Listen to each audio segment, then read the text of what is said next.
밑 빠진 독에 물 붓기 라는 말 들어보셨을 겁니다. 안타깝게도 오늘 우리가 이야기할 군인연금의 현실이 바로 이 말과 크게 다르지 않습니다.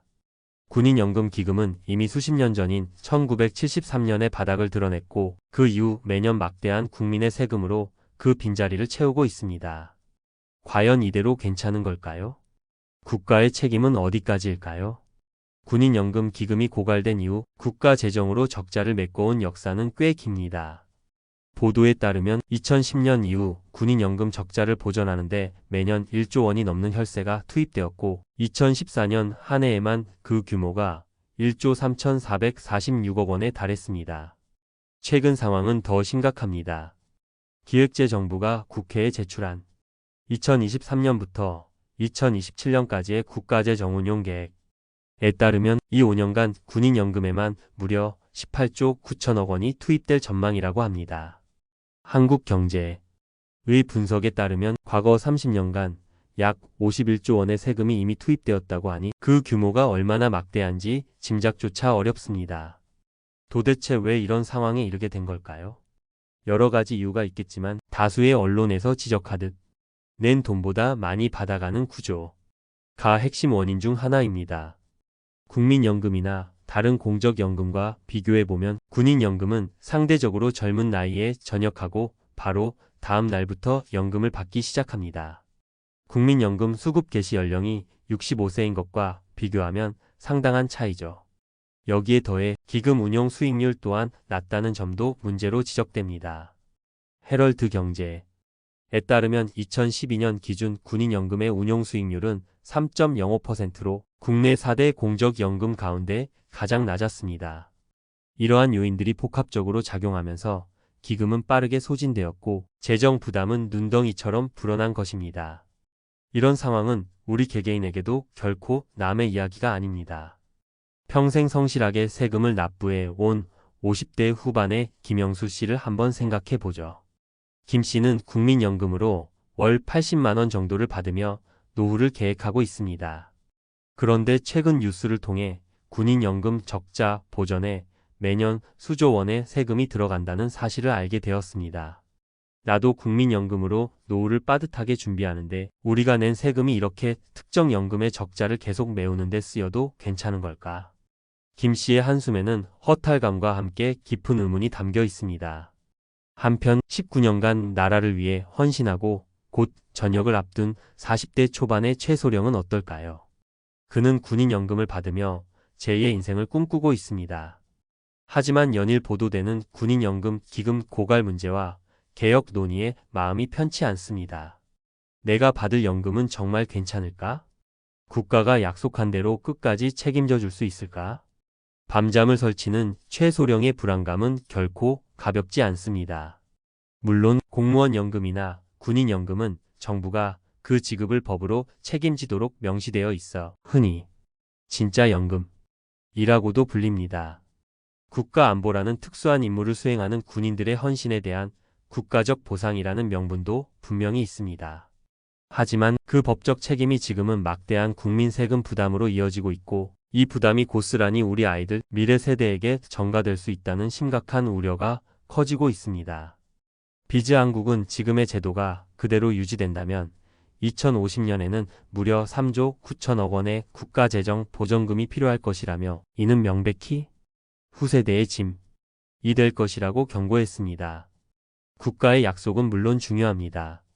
하지만 그 약속을 지키는 방식이 과연 지속 가능한 것인지 우리는 근본적인 질문을 던져야 할 때입니다. 과거에도 군인연금 개혁 시도가 전혀 없었던 것은 아닙니다. 국방부는 2013년 7월 1일부터 군인들이 내는 기여금 납부 비율을 기준소득 월액의 5.5%에서 7%로 올렸습니다. 하지만 정작 받아가는 연금액과 연금을 받기 시작하는 나이는 그대로였으니 그 효과는 미미했다는 평가를 받았습니다.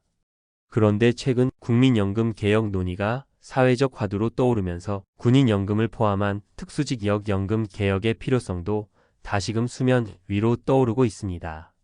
더 퍼블릭이나 투데이신문의 보도를 보면 국민연금 개혁안 통과가 다른 직역연금의 도미노 개혁 이어질 수 있다는 전망까지 나오고 있습니다.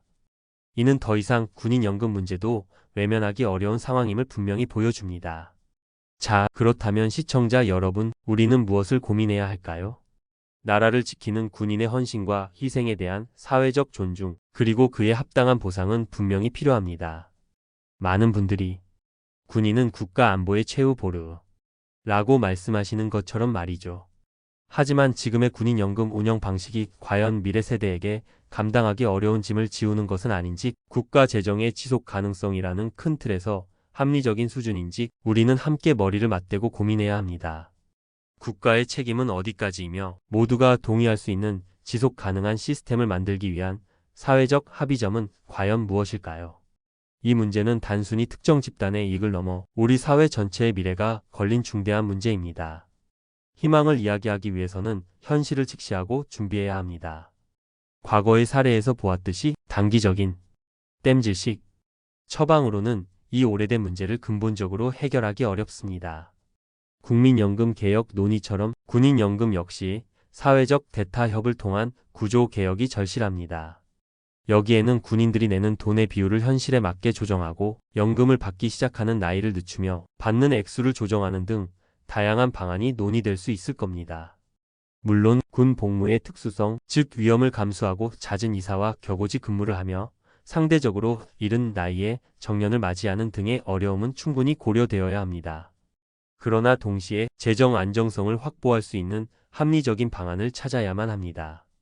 군인연금 기금을 운용하는 방식 또한 더욱 투명하고 전문성을 높여야 하며 불필요한 지출을 줄이는 노력도 함께 이루어져야 할 것입니다. 무엇보다 중요한 것은 이러한 논의에 대한 국민적 관심과 사회적 공감대를 넓혀가는 것입니다. 군인연금 기금 고갈 문제는 더 이상 외면할 수 없는 우리 사회의 숙제입니다. 이는 비단 군인들만의 문제가 아니라 우리 모두, 그리고 우리 아이들의 미래가 걸린 문제이기도 합니다. 밑 빠진 돌을 그대로 방치한다면 그 부담은 결국 우리 모두에게 돌아올 수밖에 없습니다. 정부, 정치권, 전문가들뿐만 아니라 우리 국민 모두가 이 문제에 깊은 관심을 갖고 지혜를 모아야 합니다. 건강한 토론과 사회적 합의를 통해 지속 가능한 해결책을 찾아야만 합니다. 미래 세대에게 더 큰 부담을 넘기지 않으면서도 국가 안보의 토대를 굳건히 지켜나갈 수 있는 현명한 군인연금 제도를 만들어갈 수 있다는 희망을 가져봅니다. 오늘 이야기가 여러분께 조금이나마 생각할 거리를 던져드렸기를 바랍니다. 은퇴 후의 삶, 그리고 우리 사회의 지속 가능성은 결국 우리의 관심과 노력에 달려 있습니다. 오늘 내용이 도움이 되셨다면 구독과 좋아요, 알림 설정 부탁드립니다. 그리고 군인연금 문제에 대해 여러분은 어떤 생각을 가지고 계신지, 또는 비슷한 고민을 하고 계신 분들이 있다면 댓글로 여러분의 소중한 의견을 나눠주시면 감사하겠습니다. 다음 시간에도 여러분의 삶에 실질적인 도움이 될 수 있는 깊이 있는 정보로 찾아뵙겠습니다. 감사합니다.